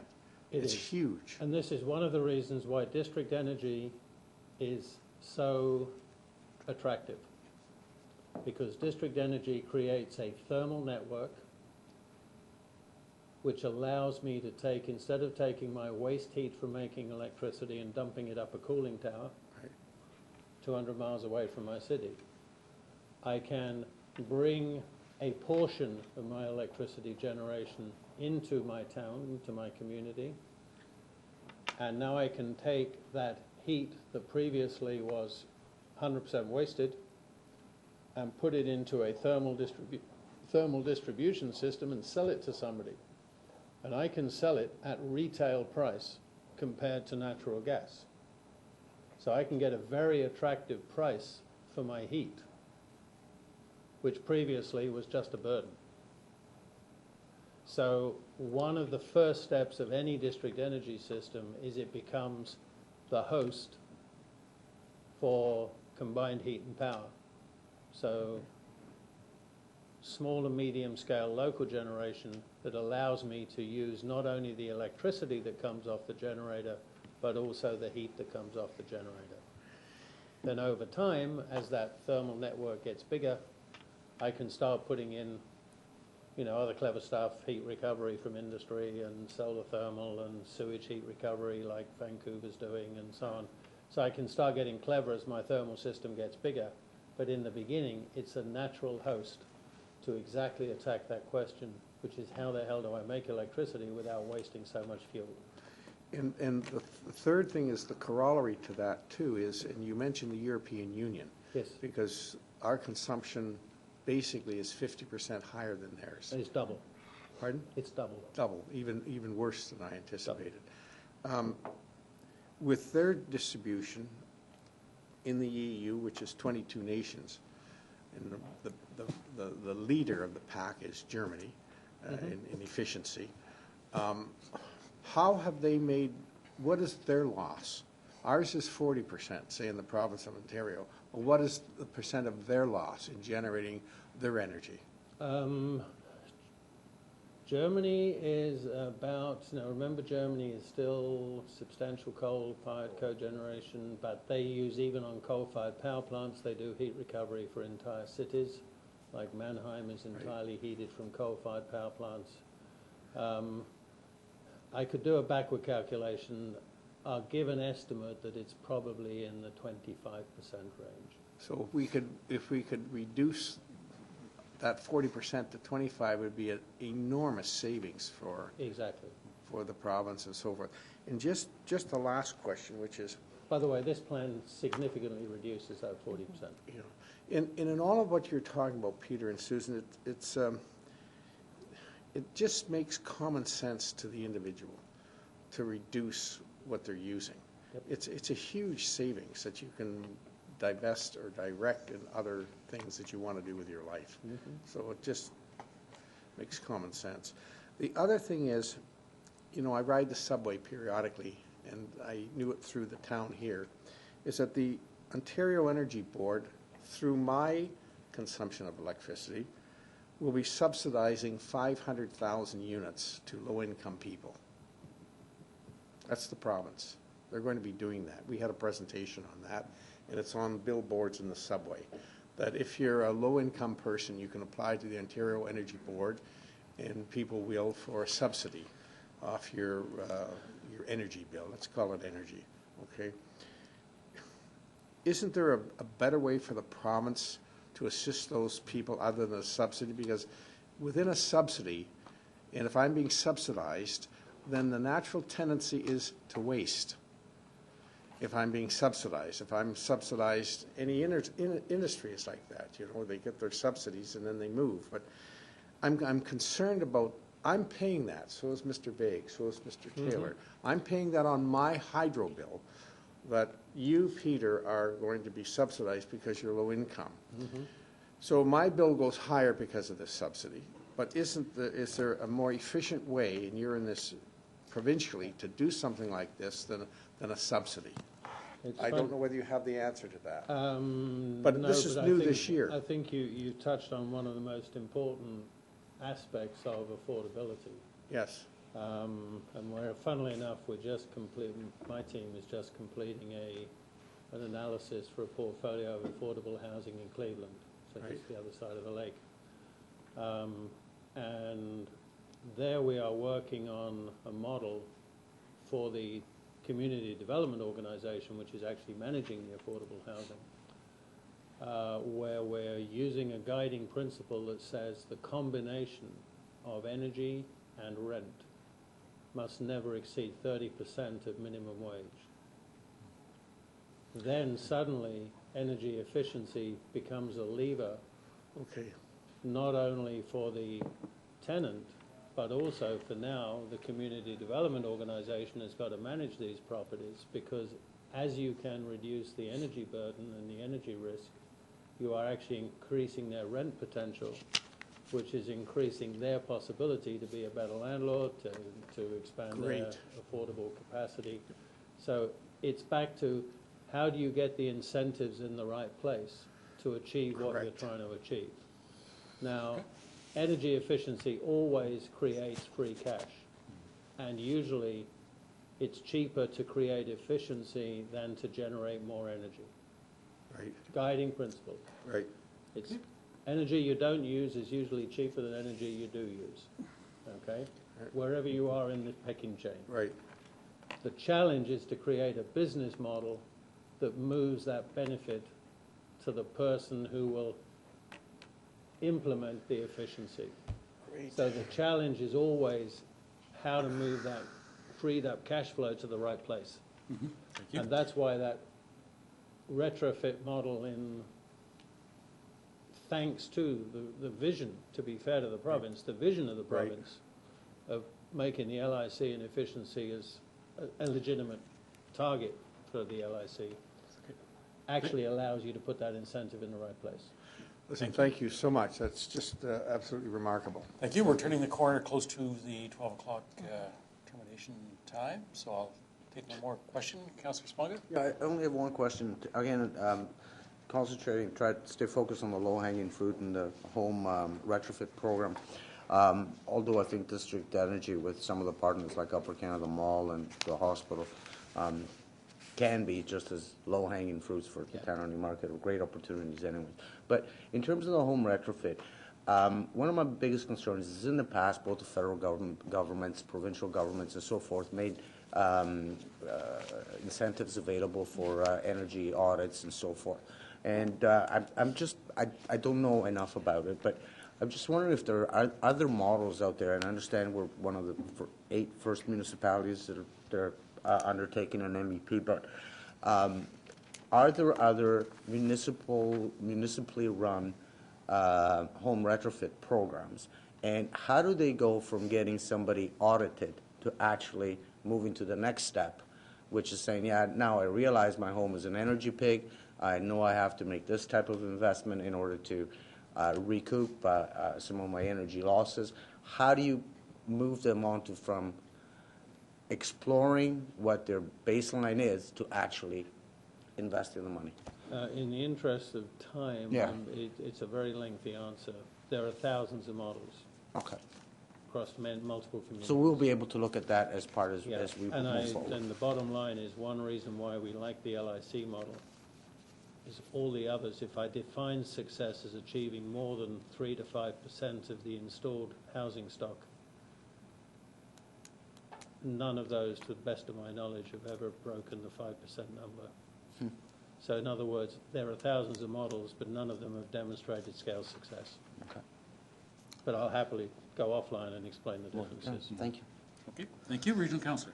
Thanks very much. I just want to make a couple of comments as we close here, and also, first of all, thank Peter for the incredible wealth of knowledge and enthusiasm he brings to this, and our staff and the other consultants who have been working on this, and bringing all the stakeholders through a very interesting, fascinating process. I want to thank Council for just getting so engaged and interested in this and seeing this for the opportunity that is. I really am excited by where this can take us, but I think it's going to require some bold steps on our part and some leadership, and because this is not steps that a lot of communities have taken yet, but I believe that many, if not all, will eventually. But we have a chance to lead here, and to that end, I really would like to just say it's a workshop, so there's no motions, but I'd like to know that if we can hear back from staff in the future about how we can start to anticipate, hopefully, the success of this moving forward in some form like this, so that we can start to now look at what would it take to get the home retrofit portion of this moving as rapidly as possible, so that we're not waiting to the June the 7th and then saying, okay, now let's look at this. If we can start to sort of look at, because I think there's other things that need to be done, like the potential for community information and marketing and the types of partnerships or procurement issues that might arise. And if staff feel, and again, because it's a workshop, we could look at this more later, but I guess I'd like to know whether they feel there's enough of a confidence level that some time invested by our staff at this point prior to approval to sort of run a bid in parallel to allow us to move quickly on what I see as a really good opportunity to put this plan into action quickly and show what it can do for the community. Mr. Shelton? Thank you, Mr. Mayor. It is very exciting. I can confirm, just looking at the data myself, that there are opportunities here. And as mentioned, some of these we started to explore a few years ago, and maybe we were too early in the game. But Peter and I had a very quick conversation before the meeting. I'd like to have the opportunity to talk to staff that have been intimately involved in this, and understand there is a meeting tomorrow with Newmarket Tay Power that will have a lot of the Hydro staff at the table. So Council can anticipate that a report will be coming back. I think the key is the development of the business plan in terms of helping us to prioritize how would we go forward with that. And I see that under the next steps, we've got something coming forward in May, and if we could define some of the things that we would be looking for as part of the implementation considerations prior to that, I think that could be helpful to run parallel as far as the go forward goes. The extent to which you've had a look at the photovoltaic or the solar panels and the scope of the production there, how detailed was that analysis? It was inevitably at this stage, it's a Google Earth rooftop analysis. It's it's the estimate of areas. It is not refined. Okay. That needs its own business plan as well. See, one of my concerns is the degree of build-out that we have now, so we're kind of limited in terms of the space that's going to be converted. The ground-related space, we have to be fairly creative with that, but we can take a look at things like the hydro corridors or something along those lines as far as ground-related solar goes. But in any event, you're offering a very bold vision and a very long-term vision, and it's always a challenge for Council to have that level of commitment to take the community forward to that degree, and understand that we will be taking incremental steps as we go forward. But I'm looking forward to the business case. This is an exciting thing for the community in terms of the vision, and I do support the vision. What we're trying to accomplish here for our community is bold, and it is long-term, and it is huge in terms of its impact on our community. So we need to make sure that we go forward and do so progressively with a very strong commitment from our council, and I think that I'm sensing that as well. So I appreciate the time that you put in. It's really exciting, and it's something that I think one of the reasons why we're here is to build a better community, and this is a big part of that project. So I thank you for your effort, as well as staff's time in terms of organizing this. So I'll entertain a motion to adjourn. Councillor Twinney, Councillor Sponga. All those in favor? That is carried. Thank you. Thank you.